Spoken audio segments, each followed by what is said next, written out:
बिहार में ज्यादातर लोगों को लगता है कि यहाँ जाति की जो व्यवस्था है उसी वजह से ये सारी परेशानी है। बिहार में रहने वाला हर व्यक्ति जाति के आधार पर वोट करता है, इसलिए विकास नहीं हो रहा है। मैं इस बात को सिरे से खारिज करता हूँ। मैंने देश के अलग अलग हिस्सों में काम किया है।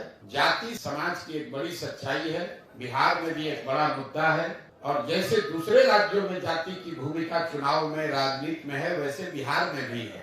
ऐसा नहीं है कि उत्तर प्रदेश में, गुजरात में, कर्नाटक, आंध्र प्रदेश में जातियों की भूमिका नहीं है। और ये भी नहीं है कि बिहार में हर चीज जाति पर ही हो रहा है, क्योंकि अगर हर चीज जाति पर ही बिहार में होता तो नरेंद्र मोदी के भाजपा को, नरेंद्र मोदी जी को बिहार में वोट कैसे मिलता। नरेंद्र मोदी के जाति का तो एक आदमी भी बिहार में नहीं रहता है। कई लोगों को लगता है कि सिर्फ जाति के आधार पर ही वोट पड़ता है, तो फिर यहाँ रहने वाले 20% मुसलमान आरजेडी को क्यों वोट दे रहे हैं? वो तो उनकी जाति की पार्टी नहीं है। मेरा जो अपना अध्ययन है कि पिछले 30-40 सालों में बिहार में वोट 4 वजहों से पड़ रहा है। एक, समाज में बड़ा वर्ग है जो जाति के आधार पर वोट करता है, लेकिन समाज में उतना ही बड़ा एक वर्ग है जो जाति के आधार पर नहीं, धर्म और विचारधारा, राष्ट्रवाद के नाम पर वोट कर रहा है। इसके बाद तीसरा एक बहुत बड़ा वर्ग है बिहार में जो भाजपा को सिर्फ इसलिए वोट करता है क्योंकि उसको लालू जी के जंगल राज का डर है। वो भाजपा का वोटर नहीं है, वो लालू जी के विरोध में है। उसने जंगल राज देखा है। जैसे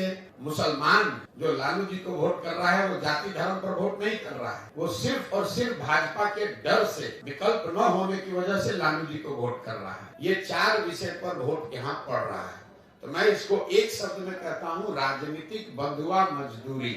बिहार के लोगों की दुर्दशा का कारण है राजनीतिक बंधुआ मजदूरी।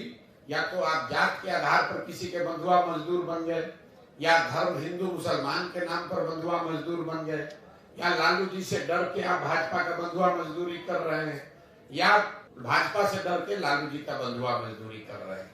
यहाँ पर वोट अपने समस्या और अपने बच्चों के भविष्य के लिए बहुत कम लोग दे रहे हैं, इसीलिए बिहार में ये समस्या